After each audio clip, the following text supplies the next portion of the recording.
Baik, Assalamualaikum warahmatullahi wabarakatuh.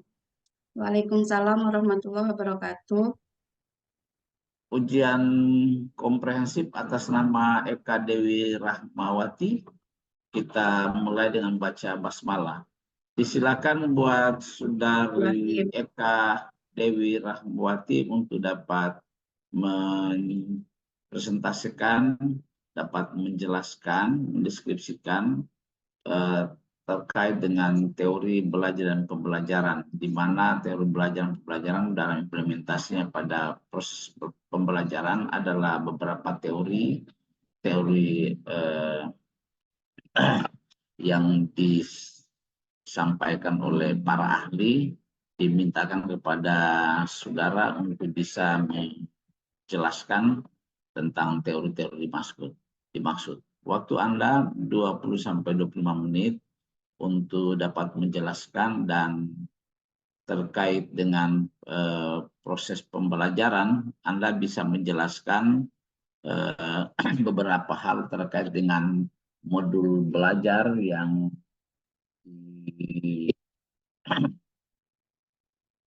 yang dikembangkan dalam proses pembelajaran, di mana komponen-komponen perangkat pembelajaran yang bisa Anda jelaskan dan beberapa pendalaman dan penguasaan materi dalam proses belajar mengajar, juga pengembangan pembelajaran terkait dengan perumusan tujuan, alur tujuan pembelajaran, pendekatan TPACK dan problem based learning maupun project based learning. Disilakan Saudari Eka untuk dapat menguraikan secara runut beberapa hal yang ingin dijelaskan tadi. Baik, terima kasih. Bismillahirrahmanirrahim. Alhamdulillahirabbil alamin, arrahmanirrahim, maliki yaumiddin, iyyaka na'budu wa iyyaka nasta'in. Ihdinas siratal mustaqim, siratal ladzina an'amta 'alaihim ghairil maghdubi 'alaihim waladdallin. Amin.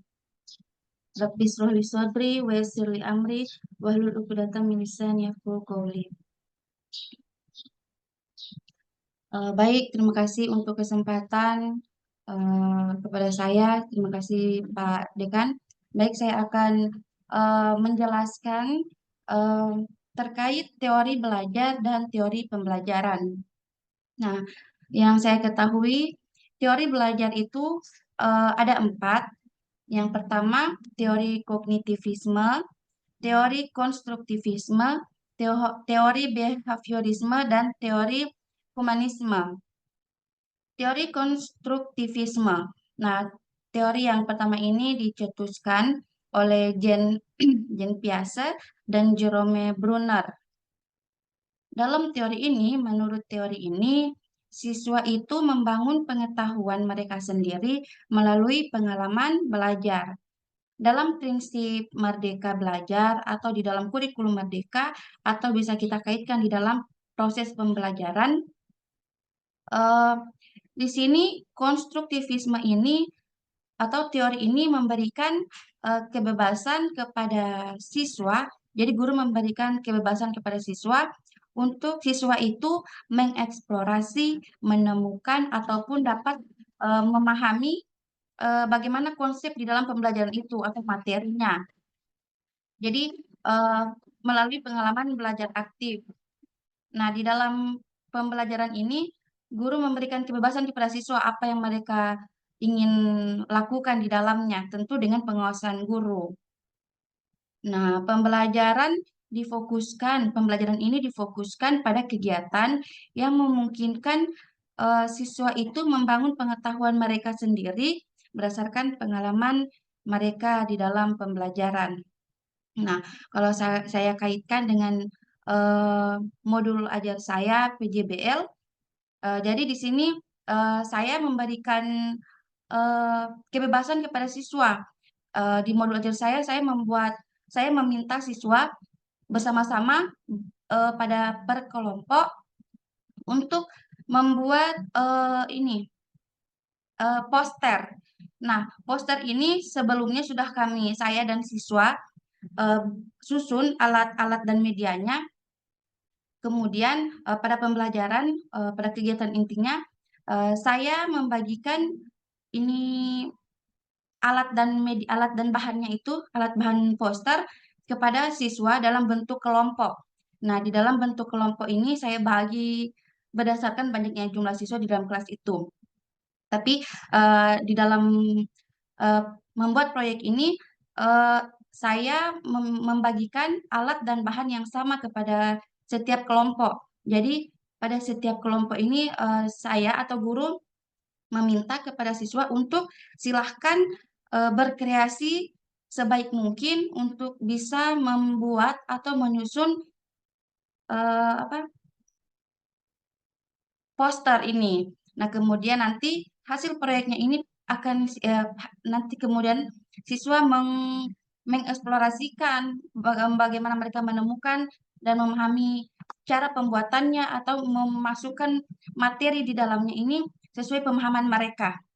Jadi saya atau guru memberikan kebebasan kepada siswa dalam mereka menyusun eh, proyek mereka itu.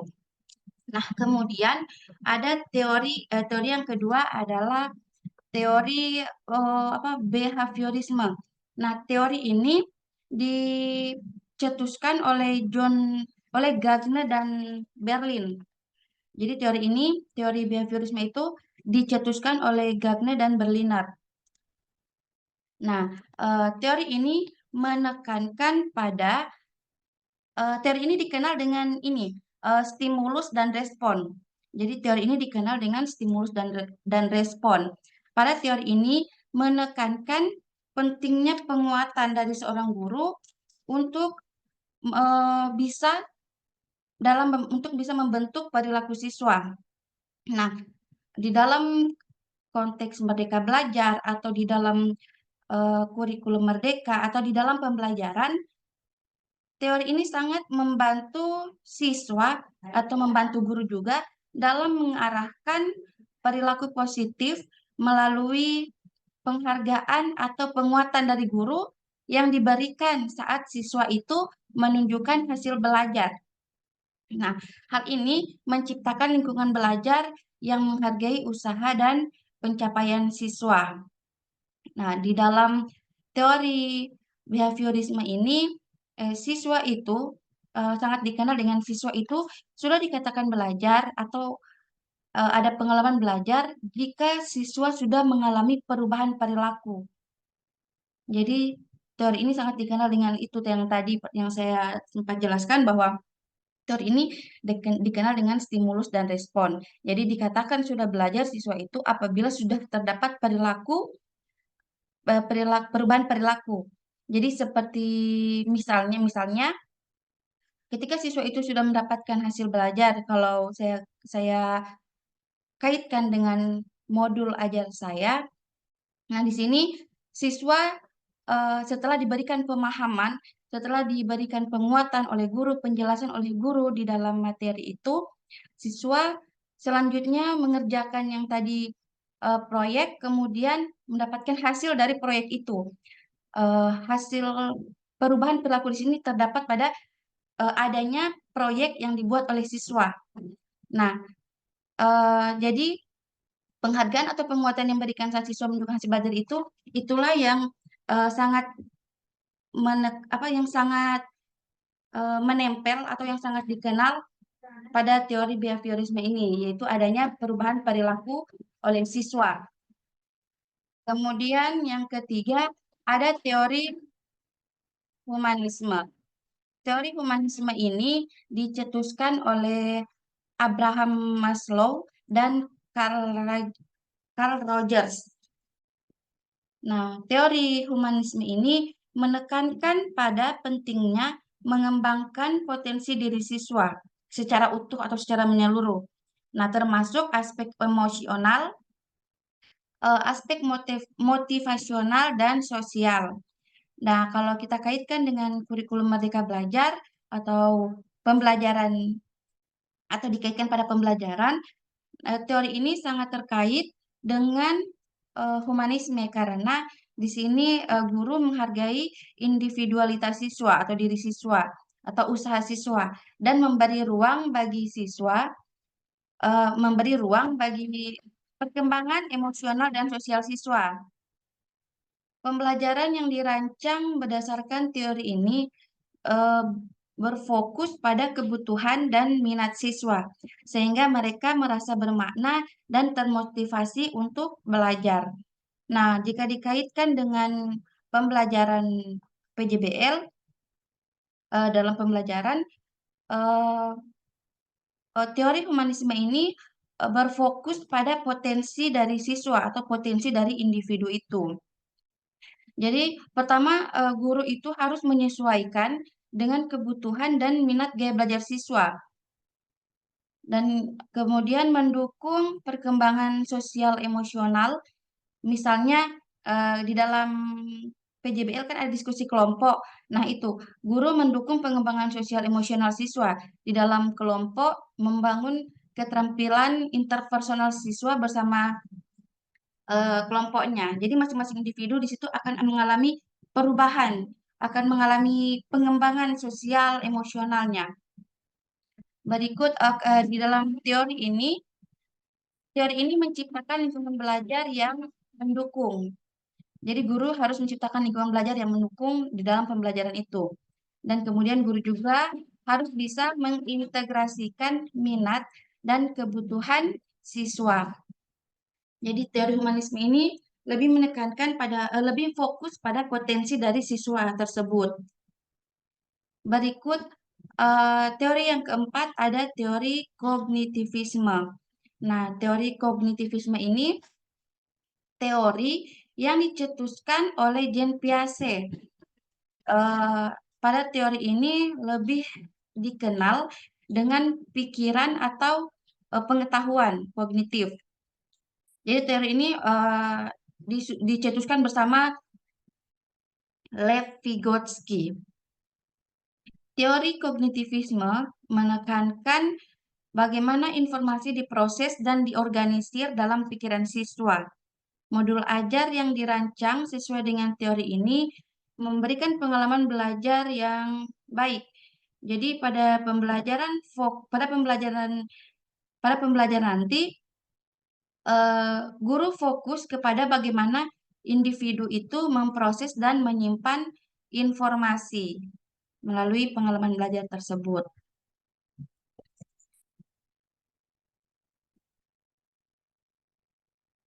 Itu pada aspek pengembangan teori tadi. Bagaimana dengan eh, kemampuan Anda dalam mengembangkan pembelajaran terkait dengan perumusan tujuan, alur tujuan, pendekatan, TPACK, PBL maupun PJBL. Bagaimana Anda menjelaskan itu? Ya, jadi di dalam merumuskan tujuan pembelajaran, kan tujuan pembelajaran ini adalah target yang akan dicapai oleh siswa di dalam pembelajaran itu. Nah, tujuan pembelajaran ini disusun berdasarkan capaian pembelajaran. Capaian pembelajaran yang di mana capaian pembelajaran itu dapat kita lihat berdasarkan ini yang sudah tersusun secara fleksibel dan kontekstual. Jadi ketika guru menyusun tujuan pembelajaran itu berdasarkan capaian pembelajaran yang sudah ada dari Kemendikbud yang itu. Nah, kemudian eh, tujuan pembelajaran disusun berdasarkan capaian pembelajaran sesuai dengan kebutuhan karakteristik peserta didik atau siswa. Tujuan pembelajaran dirumuskan secara spesifik berdasarkan pengalaman belajar siswa. Misalnya di dalam pelajaran pendidikan agama Islam atau di dalam PAI, tujuan pembelajaran ini bisa berkaitan dengan pemahaman siswa tentang penerapan nilai-nilai akhlak dalam kehidupan sehari-hari. Nah, kalau dikaitkan dengan eh, modul ajar saya yang PJBL, materinya tentang eh, aku senang berkalimat thayyibah. Nah, di dalam di dalam materi ini nanti tujuan-tujuan itu akan disesuaikan dengan hal apa yang akan dicapai oleh siswa. Kemudian ada alur tujuan pembelajaran. Nah, alur tujuan pembelajaran ini adalah rangkaian yang tersusun secara sistematis dari tujuan-tujuan pembelajaran tadi, disusun secara logis dan berurutan untuk mencapai capaian pembelajaran.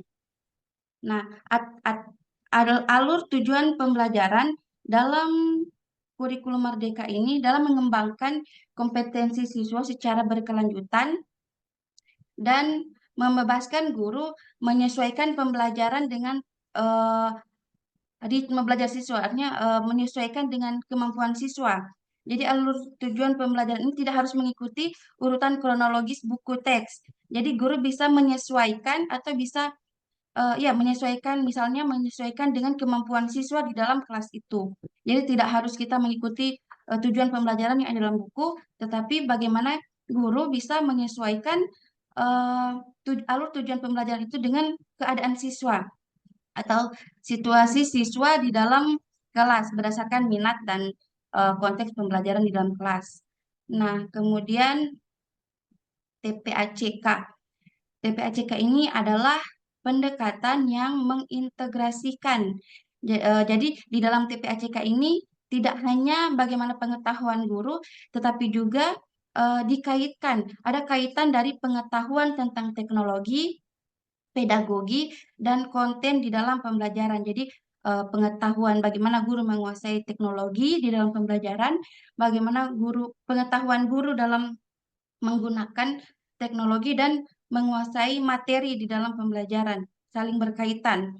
Nah, jika kita kaitkan di dalam pembelajaran, pendekatan TPACK, Technological, Pedagogical, and Content Knowledge ini menekankan bahwa guru itu tidak hanya menguasai konten belajar, jadi guru itu tidak hanya menguasai materi pembelajaran, tetapi juga bagaimana guru bisa memanfaatkan teknologi secara efektif, secara kreatif untuk bagaimana guru bisa menyampaikan materi sesuai dengan metode pengajaran yang tepat. Jadi guru harus juga menyesuaikan dengan materi dan kondisi siswa di dalam kelas untuk menggunakan teknologi yang tepat sehingga pembelajaran itu bisa berjalan dengan baik dan bisa mendapatkan hasil yang diinginkan oleh guru atau bisa tercapainya tujuan pembelajaran yang sudah guru susun atau sudah guru rencanakan. Nah, di dalam pembelajaran pendidikan agama Islam atau di dalam pembelajaran saya nanti guru itu bisa menggunakan, misalnya kalau di materi saya, materi aku senang berkalimah thayyibah itu, jadi saya atau guru bisa menggunakan video interaktif. Eh, Kalau saya menggunakan lagu-lagu, karena di kelas 3 itu siswa cenderung sangat senang bila ada lagu-lagu. Sesuai dengan zamannya, siswa itu ingin melihat menyanyi, ingin juga melihat ada yang mereka bisa lihat, yang menarik perhatian mereka. Jadi saya menampilkan video tentang kalimat-kalimat thayyibah. Nah, di situ saya mengajak siswa untuk bisa memperhatikan, kemudian mereka mengikutinya dengan bersama-sama siswa yang lainnya menyanyi sehingga menimbulkan atau bisa ya menimbulkan rasa semangat siswa di dalam pembelajaran. Karena ini kelas 3, jadi akan lebih mudah menarik perhatian mereka dengan menyanyi, adanya video-video yang menarik perhatian. Nah, dalam menerapkan pendekatan ini, siswa juga bisa dilibatkan dalam bentuk kelompok ataupun mandiri.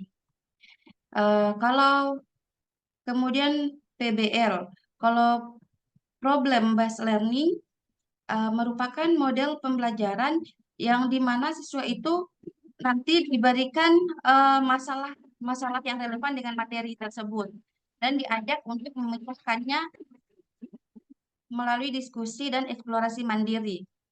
Nah, jika dikaitkan dengan pembelajaran, PBL ini, problem based learning ini sangat relevan karena mendukung prinsip pembelajaran yang berpusat pada siswa dan mendorong pembelajaran yang aktif, kritis, dan kolaboratif.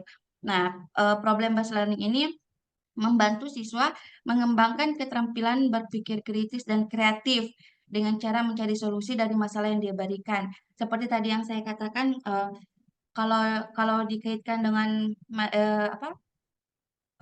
modul ajar saya memberikan kebebasan kepada siswa melalui diskusi nanti bagaimana mereka bisa eh, berkreasi, bagaimana mereka bisa memikirkan bagaimana cara kita membuat peta konsep yang baik sehingga bisa mereka pahami peta konsep yang mereka buat itu sudah sesuai dengan kalimat-kalimat thayyibah yang guru guru berikan, yang guru sudah jelaskan. Nah, kemudian PJBL, para PJBL ini berfokus pada proyek-proyek besar di mana siswa itu bekerja menyelesaikan suatu proyek yang berkaitan dengan masalah dunia nyata. Nah, kalau di dalam pembelajaran berarti dengan materi yang diberikan oleh guru. PJBL ini memungkinkan siswa untuk bekerja secara kolaboratif ataupun mandiri. Jadi selain mereka belajar secara bersama di dalam sebuah kelompok, mereka juga melatih diri mereka sendiri dalam menghasilkan karya yang bermakna. Masing-masing siswa bisa memberikan usul, bisa mengajukan pikiran mereka, mengajukan ide kreatif mereka dengan sesuai dengan apa yang mereka ketahui. Jadi tidak hanya sendiri, tetapi masing-masing siswa bisa memasukkan ide-ide itu. Proyek ini berhubungan dengan materi atau topik-topik yang relevan dengan kehidupan sehari-hari. Nah, kalau di dalam pembelajaran berkaitan dengan materi pada saat itu. Sudah saya jelaskan tadi bahwa materinya nanti kan aku sedang berkalimat thayyibah. Nah, itu materi itu berkaitan dengan kalimat thayyibah itu.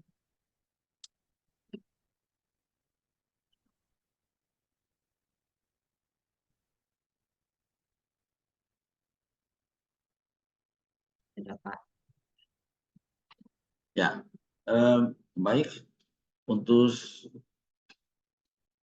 selanjutnya kita masuk pada cuplikan pelajaran dan Anda diharapkan menggunakan waktu 20 sampai 25 menit untuk cuplikan pembelajaran ini dengan tentu menerapkan teknik belajar mengajar dengan baik sesuai dengan eh,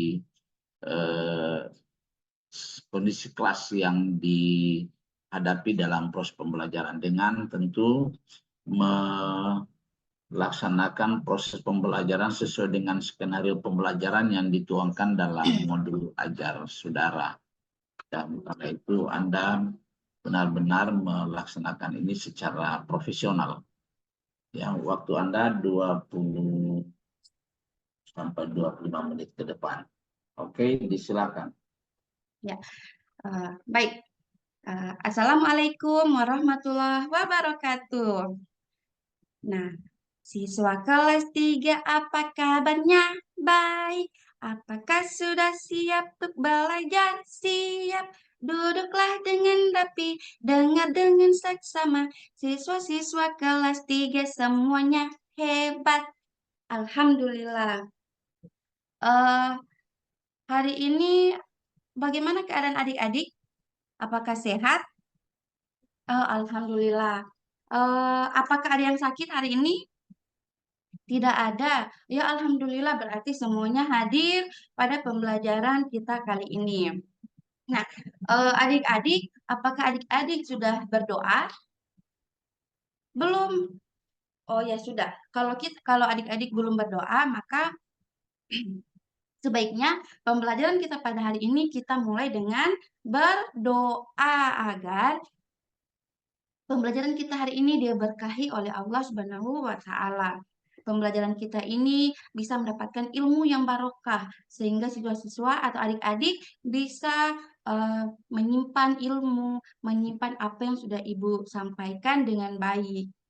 Nah, eh, silakan Adik Yosinta pimpin doanya. Siap, Bu. Bismillahirrohmanirrohim. Alhamdulillahirabbil alamin. Ar-Rahmanir-Rahim. Maliki yaumiddin. Iyyaka na'budu wa iyyaka nasta'in. ihdinas siratal mustaqim. Siratal ladzina an'amta 'alaihim ghairil maghdubi 'alaihim waladdallin. Amin.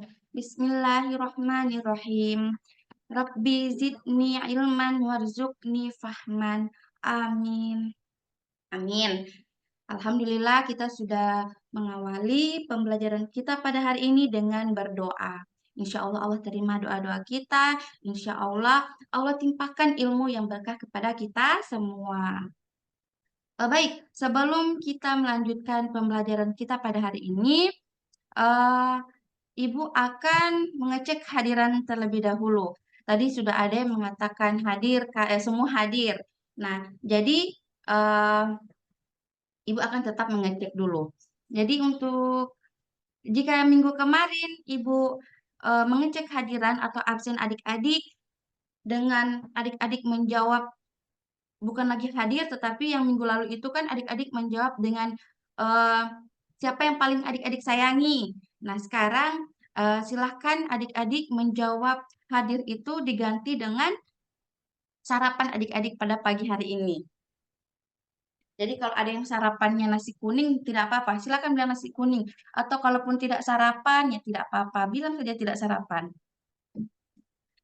Eh, Adik Siska, sarapannya apa hari ini? Oh, telur rebus. Iya, bagus itu bagus. Enggak digoreng-goreng. Nah, adik Prayogi, sarapannya apa?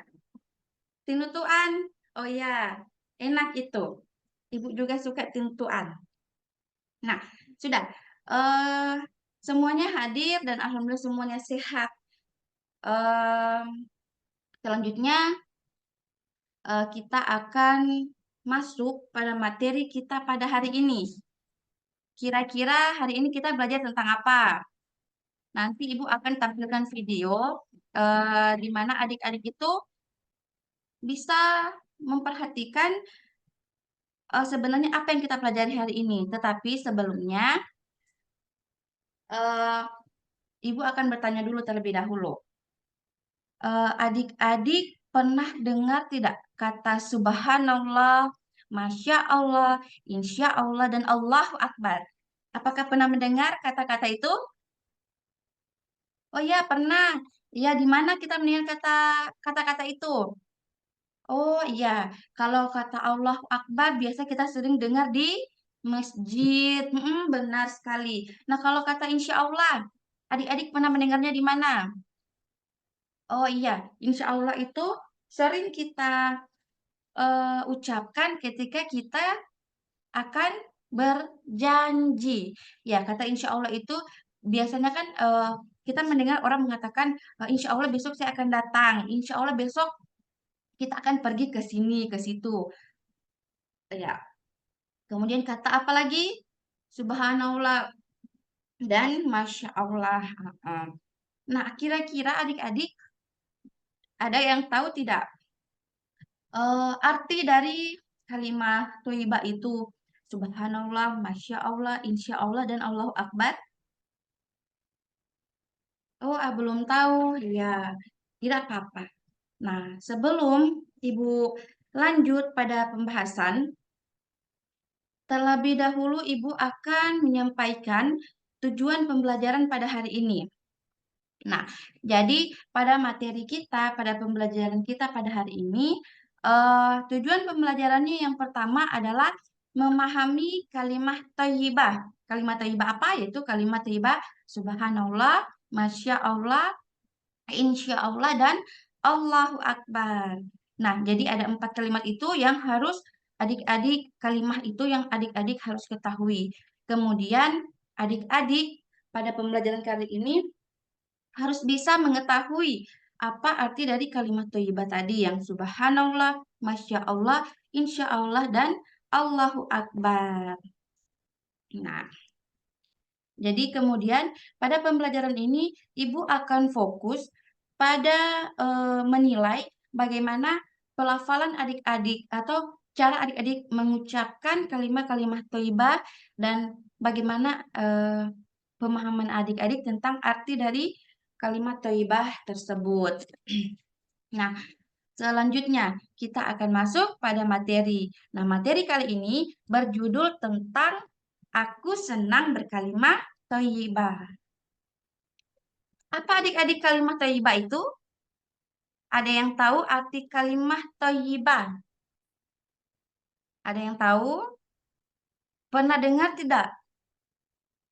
Oh, oh ya, ada lagunya ya. Yang biasa bagaimana? Oh ya, thayyibah, ya thayyibah. Oh, ya, ya mungkin katanya hampir sama ya, sama. Jadi adik-adik, kalimat thayyibah ialah kata-kata yang baik untuk diucapkan. Kalimat thayyibah ialah kata-kata yang baik untuk diucapkan. Jelas? Jadi kalimat thayyibah ialah kata-kata yang baik untuk diucapkan. Kalimat thayyibah ini selalu bertujuan untuk mengakui. Kalimat thayyibah bertujuan untuk mengakui keberadaan dan keagungan Allah Subhanahu wa taala pada setiap keadaan. Jadi dalam keadaan apapun adik-adik, ibu guru, orang tua dan semuanya kita harus mengucapkan kalimat-kalimat yang baik. Jadi kalimat thayyibah itu kan bertujuan untuk mengakui keberadaan dan keagungan Allah. Jadi dalam keadaan apapun silahkan kita ucapkan kata-kata yang baik. Karena kata-kata adalah doa. Berucaplah yang baik sehingga bisa memberikan sugesti yang baik atau bisa memberikan pikiran positif kepada kita dalam kehidupan di dalam kita menjalani kehidupan.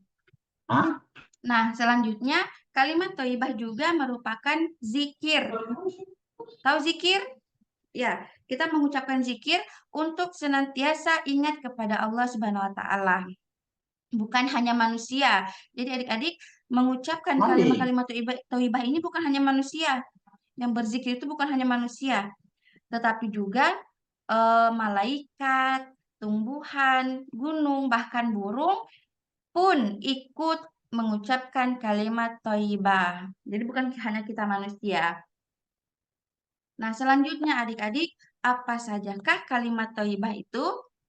Sudah tadi Ibu jelaskan, ada yang bisa menjawab? Ya, kalimat ya betul. Subhanallah, apalagi? Allahu Akbar, ya, ada lagi? Masya Allah dan satu lagi apa lagi? Ketika kita berjanji, kita mengucapkan apa? Insya Allah, iya betul, insya Allah. Jadi kalimat thayyibah itu ada yang hari ini kita pelajari ada 4. Pertama kalimat subhanallah, yang kedua masya Allah, yang ketiga insya Allah, dan yang keempat Allahu Akbar. Nah, yang pertama kalimat subhanallah. Ada yang tahu arti subhanallah? Arti subhanallah ada yang tahu? Ya, oh tidak ada yang tahu, ya tidak apa-apa. Arti subhanallah adalah maha suci Allah. Jadi di sini kita mengagungkan, memuji siapa? Allah. Iya, Allah yang kita agungkan, yang kita puji di sini adalah Allah. Subhanallah apa tadi? Maha suci Allah. Iya. Subhanallah merupakan pengakuan kita manusia, pengakuan adik-adik akan kesucian Allah dari segala aib. Allah itu tidak ada kurangnya, Allah itu maha sempurna, berbeda dengan kita yang makhluknya. Allah maha sempurna, tidak memiliki kekurangan sama sekali. Itu kita harus yakini, harus kita imani. Bisa adik-adik dipahami? Ya, jadi subhanallah, maha suci Allah, Allah yang sungguh maha suci. Sungguh suci Allah itu berbeda dengan kita makhluknya. Kalimat kedua adalah apa? Yang tadi sudah kita jelaskan kalimat kedua apa? Ya, Masya Allah. Masya Allah adalah kalimat thayyibah yang berarti apa? Ada yang tahu arti kata Masya Allah? Oh ya, oke. Baik, Masya Allah itu adalah kalimat thayyibah yang artinya atas kehendak Allah Subhanahu wa taala. Jadi eh, kita mengucapkan Masya Allah itu ketika ada kita melihat sesuatu yang indah. Jadi Masya Allah artinya apa tadi? Atas kehendak Allah Subhanahu wa Ta'ala. Sudah paham? Jadi sudah dua kalimat thayyibah. Yang tadi apa pertama? Subhanallah, dan yang kedua Masya Allah. Pintar. Beri tepuk tangan dulu. Iya, jangan dilupa. Sudah dua yang kita pelajari tentang kalimat thayyibah hari ini. Yang ketiga, kalimat thayyibah yang ketiga ialah kalimat apa tadi? Ya, ada Allahu Akbar dan apa lagi? Iya, ada kalimat insya Allah. Jadi, kalimat insya Allah ini mengandung arti. Kalimat insya Allah artinya apa? Jika dikehendaki Allah. Nah, jika dikehendaki Allah ya artinya ya. Kata insya Allah memiliki keterkaitan antara keinginan seseorang dengan kehendak Allah.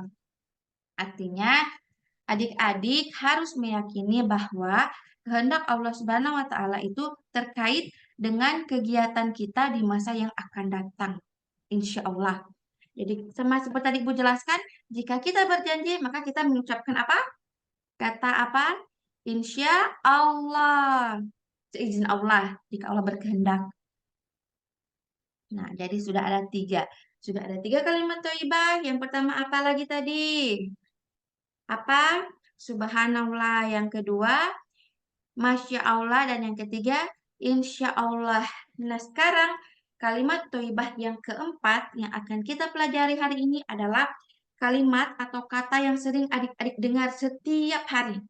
Tidak ada di satu daerah pun tidak mengucapkan kalimat itu. Apalagi pada setiap waktu. Apa tadi Ibu jelaskan? Iya, kalimat thayyibah apa?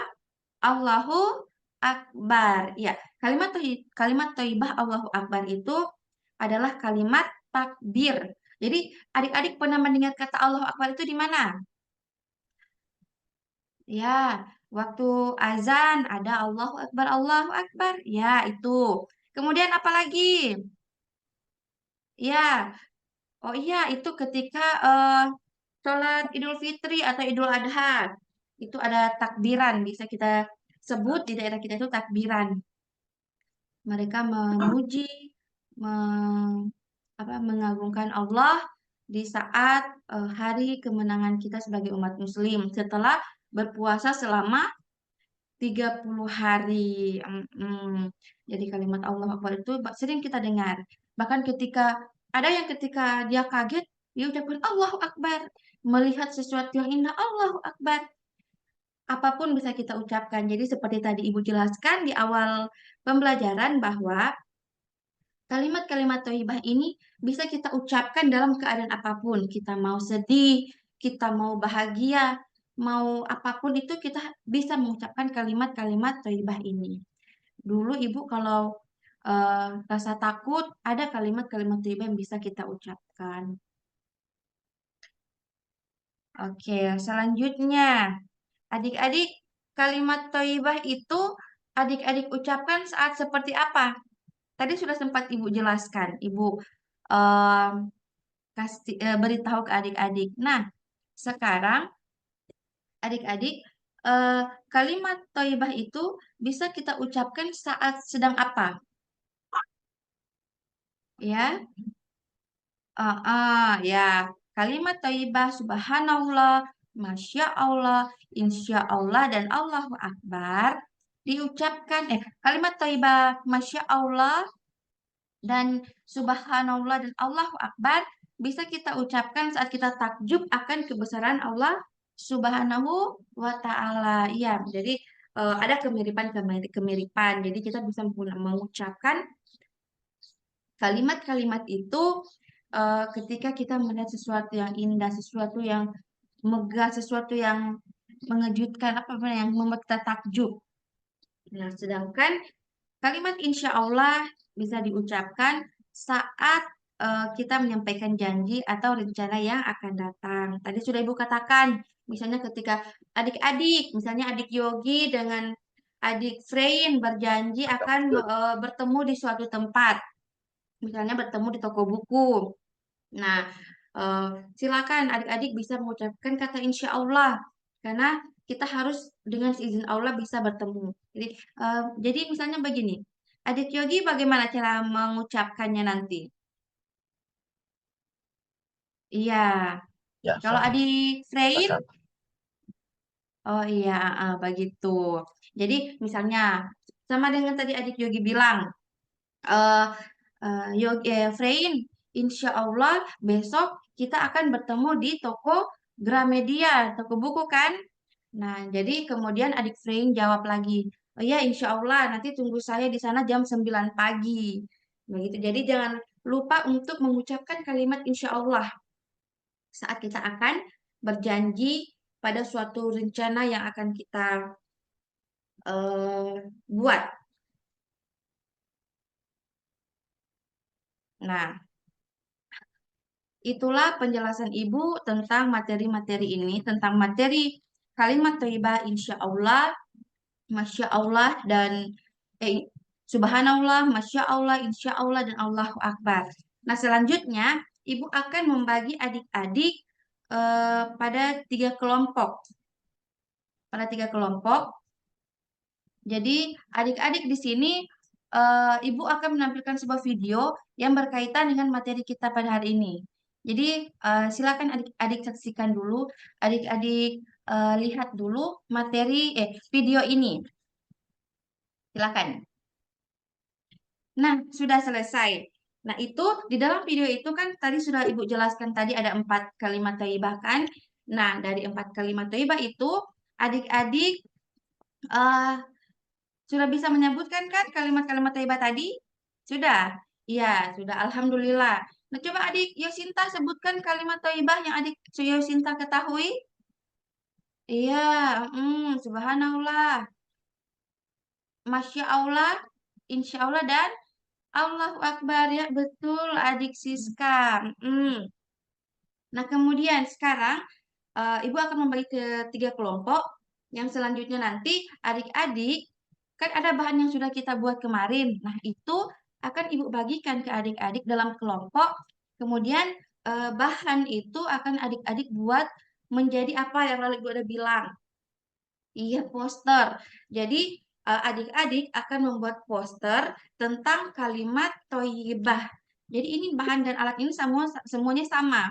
Silakan adik-adik pada masing-masing kelompok berkreasi sekreatif mungkin. Silakan adik-adik yang lain dalam kelompok memberikan ide bagaimana adik-adik itu bisa menyusun poster itu menjadi suatu poster yang yang keren, yang bagus untuk dipandang, yang bisa eh, dipahami ketika adik-adik melihat poster tersebut. Jadi, Ibu bagikan dulu 4 kelompok itu, kelompok Subhanallah, kelompok Masya Allah, dengan kelompok Allahu Akbar. Tiga kelompok saja, karena siswa di sini kan cuma sedikit, jadi Ibu bagikan pada 3 kelompok saja. Nah, selanjutnya Ibu akan membagikan terlebih dahulu ya. Baik, ini sudah Ibu bagikan. Nah, kemudian Ibu akan memberikan waktu 10 menit untuk adik-adik menyusun alat dan bahan yang sudah Ibu sediakan ini. Silakan bentuk susun menjadi sebuah poster yang sekeren mungkin. Nanti kemudian adik-adik akan menampilkannya di depan kelas. Di depan kelas. Ya, silakan adik-adik susun. Ibu kasih waktu. Nah, sudah? Ya. Ada yang sudah? Atau kalau ada yang tidak dipahami, silakan bisa bertanya kepada Ibu. Ya, sudah. Oke, sekarang waktu pembuatan sudah selesai. Silakan kelompok yang sudah siap untuk menampilkan hasil proyeknya tampil ke depan. Perlihatkan kepada teman-teman bagaimana kerennya poster yang adik-adik buat. Ya, kelompok Subhanallah silakan. Kelompok lainnya silakan menyimak dan bertanya jika ada yang tidak dipahami atau tidak sesuai dengan pemahaman adik-adik. Silakan kelompok Subhanallah. Ya, itulah tampilan dari kelompok Subhanallah. Beri aplaus dulu untuk teman-teman yang sudah menampilkan. Oke, selanjutnya kelompok berikut. Ya, sudah. Oh ya, Alhamdulillah. Jadi semua kelompok sudah tampil. Mari kita beri aplaus untuk diri kita sendiri. Untuk Ibu juga berikan applause. Oke. Nah, apakah masih ada yang belum dipahami terkait kalimat thayyibah ini? Oh iya, alhamdulillah adik-adik sudah paham tentang kalimat thayyibah ini. Nah, eh, selanjutnya Ibu akan memberikan tugas pada masing-masing adik-adik. Nanti ini silakan dijawab sesuai pengetahuan adik-adik tentang materi yang sudah Ibu jelaskan tadi. Ibu akan membagikannya. Silakan adik-adik kerjakan. Apabila sudah mengerjakan, silakan satu persatu kumpulkan kepada Ibu di depan.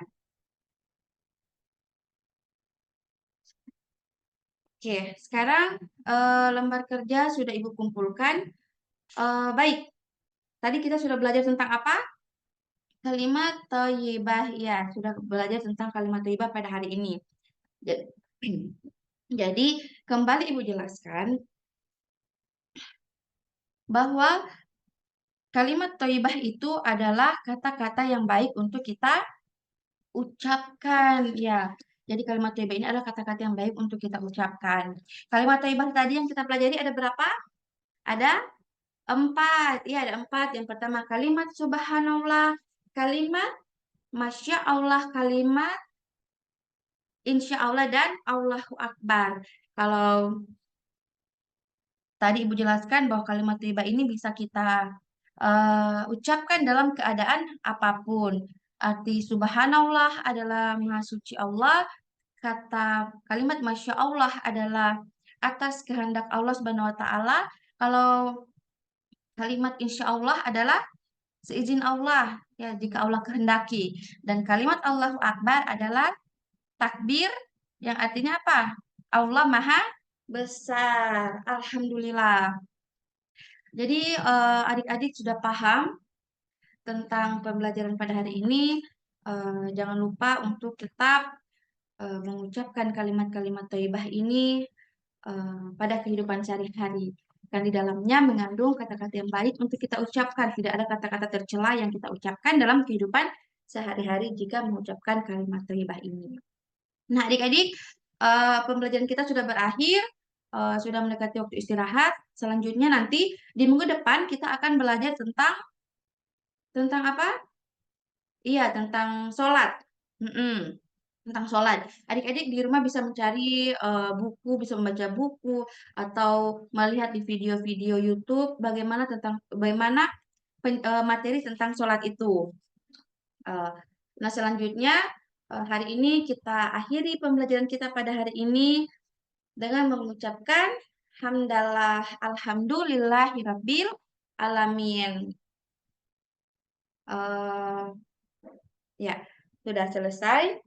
Eh, Ibu akhiri pembelajaran kita pada hari ini dengan mengucapkan wassalamualaikum warahmatullahi wabarakatuh.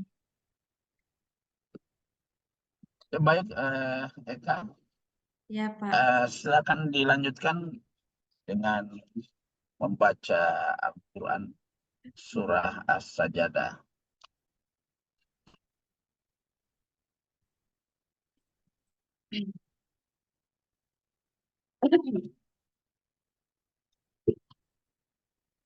A'udzu billahi minasyaitonir rajim. Bismillahirrahmanirrahim. Alif lam. Tanzilul kitabi la raiba fihi mir rabbil alamin. Am yaquluna iftarah bal huwal haqqu min rabbika litunzira qauman ma atahum min nadhirin min qablika la'allahum yahtadun. Allahul ladzi khalaqas samawati wal arda wa ma bainahuma fi sittati ayyamin tsumma stawa 'alal arsy ma lakum min dunihi min waliyyin wala syafi' afala tatadhakkarun yudabbirul amru minas samaa'i ilal ardi ثم يعرج إليه في يوم كان مقداره ألف سنة مما تعدون ذلك عالم الغيب والشهادة العزيز الرحيم الذي أحسن كل شيء خلقه وبدأ خلق الإنسان من طين ثم Ya, جعل sadaqallahul نسله azim. من سلالة من ماء مهين ثم سواه ونفخ فيه من روحه وجعل لكم السمع والأبصار والأفئدة قليلا ما تشكرون Sadaqallahul azim. وقالوا أعدا Sudah cukup. وقالوا أعدا ضللنا في الأرض أئنا لفي خلق جديد بل هم بلقاء ربهم كافرون صدق الله Sadaqallah. العظيم. Coba Anda tuliskan satu ayat Bismillahirrahmanirrahim dan satu ayat pada surah As-Sajdah. Oh, Bismillah satu saja ayat ditulis. berapa? Bismillahirrahmanirrahim. Bismillahirrahmanirrahim saja ditulis. Oh ya,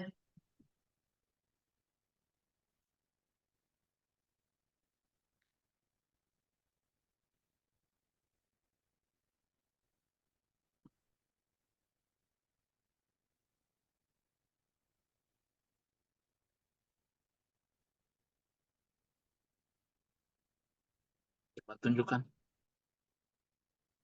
udah ini. Ya, Anda sebagai guru PAI maka Anda lebih terus melatih dan memastikan bahwa bacaan Al-Quran kamu itu harus setiap hari dapat meluangkan waktu untuk melakukan membaca Al-Quran setelah sholat. Oke, saya kira cukup untuk tampilan Anda dalam uji komprehensif dan kita akhiri uji komprehensif atas nama Eka Dewi Rahmawati dengan sama membaca hamdalah. Alhamdulillahirrabbilalamin. Alhamdulillahirabbil alamin.